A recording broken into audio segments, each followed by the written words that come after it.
Héctor, bienvenido, buenas tardes, gracias por tomar la llamada.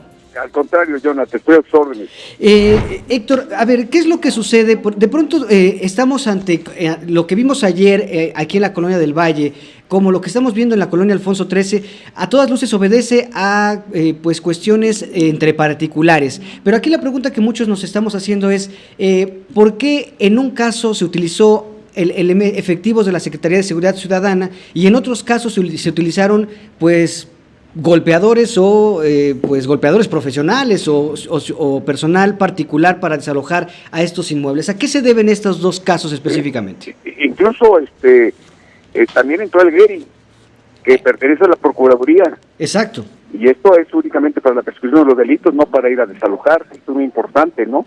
Pues yo creo aquí golpeadores profesionales, indudablemente, se veía la estatura, la fuerza, todo cómo estaban actuando, ¿no? Pero lo que nunca han mostrado los medios es de que si había una orden de un juez o que hubiera estado ahí involucrado un actuario para llevar a cabo esta diligencia. Entonces, ¿cómo es posible que estén actuando de esa manera y no lo hayan acreditado, no? O sea, otra pregunta que surge también es ¿por qué la Procuraduría de la Ciudad de México está involucrada con personal de ellos cuando no es su función esa situación? O sea, estamos en un estado de anarquía o de un abuso de autoridad, ¿no? Que eso es muy importante. Claro. Ahora, sí. Sí, exacto. Es decir, aquí en ningún momento se habló de que hubiera algún el integrante del juzgado para estar determinando u observando, supongo, el desalojo. Sí, claro. ¿A qué te refieres? Es una orden. O sea, si hay una orden de desalojo, tiene que ser emitida por un juez y tiene que estar presente el actuario, obviamente con personal de seguridad, pero tiene que ser de seguridad pública. O sea, no puede ser particulares y no debe ser menos de la Procuraduría, que son los encargados de la persecución de los delitos. Claro, que en este caso son los del GERI, ¿qué dices tú? Son los del GERI, es un grupo preparado, entrenado para la acción. O sea, ¿cómo van a con particulares para llevar este tipo de policías? O sea, llevaron 2 policías preventivos y de GERI. Y hubo de ambos lados lesiones. Incluso se dice que estaba el dueño del predio acreditando con documentación. Entonces, lo que sería importante es saber por qué se llevó a cabo ese desalojo y quién fue el que emitió esa orden de desalojo. Se habla de que fue una diligencia que, según la Secretaría de Seguridad Ciudadana, una diligencia de juicio ordinario civil por el Juzgado Quinto de lo Civil, pero tampoco tenemos mayores detalles. No, y no estaba el actuario, porque los medios no indican que haya estado un personal de la Secretaría, ahora, del juzgado. Claro. Ahora, Héctor, ante un desalojo de este tipo, de esta magnitud o de este tipo de características, en donde a todas luces se están violando ciertos protocolos, como nos estás mencionando, ¿qué es lo que puede hacer la gente o uno queda en el desamparo total? Si no, tiene que denunciarlo. Bueno, desgraciadamente podemos estar en un desamparo, dadas las circunstancias del abuso de autoridad. O sea, eso igualmente, ¿por qué estaba los policías tienen que haber mantenido el orden, los policías preventivos, incluso los mismos policías del GERI que estaban ahí? Si vieron que estaban abusando de la autoridad, tenían que haber todos remitidos al Ministerio Público. Tanto de un lado como de otro, indudablemente para deslindar responsabilidad. Y hasta el momento no se habla de ninguna persona detenida. Ninguna detenida, ni los policías ni los mismos señores que agredieron a los policías, que no hay querellas. O sea, ¿a qué se debe eso? O sea, es una duda que, bueno, ¿para dónde va nuestro país, no?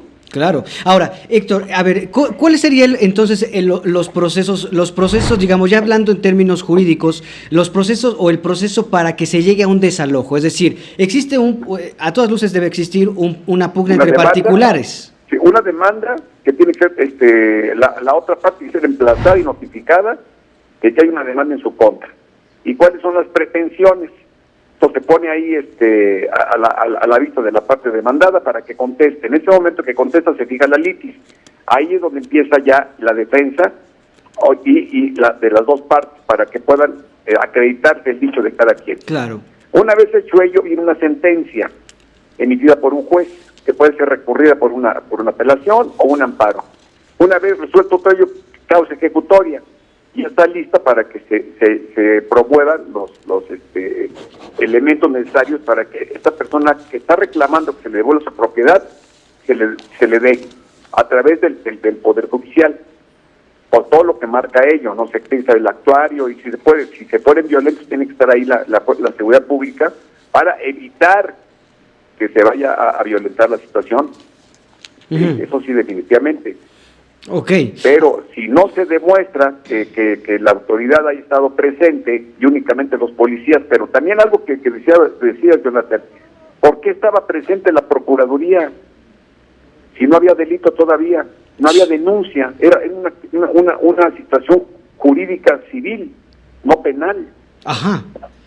Bueno, entonces hay muchas preguntas que tendrían que ser respondidas por la autoridad, más allá del pleito entre dos particulares que deriva en un desalojo. Ahora, antes de un desalojo, ¿cuántos avisos o cuántas notificaciones debe recibir, digamos, el demandado? Sí, es una el que le da a esta persona, ¿sí?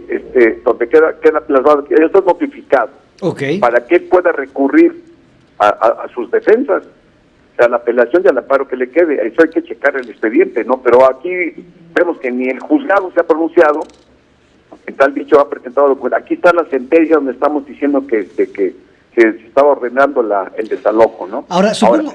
Sí, perdón, Héctor, adelante. También quién está atrás, quién es el dueño de esa propiedad.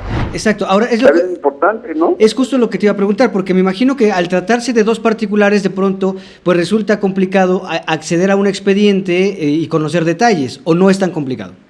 Sí, no, es abierto, es público, son audiencias públicas. Ok. Sí, se puede cerrar por una violación o cosas por decirlo, que por ley se debe manejar la secrecía en las audiencias, pero una audiencia de esta naturaleza son públicas. Cualquiera se puede enterar. Ok. Sí, por supuesto, tiene derecho a ver el expediente, sí, por supuesto. Y sobre todo tiene personalidad la persona, ¿no? Está tanto el actor como el demandado.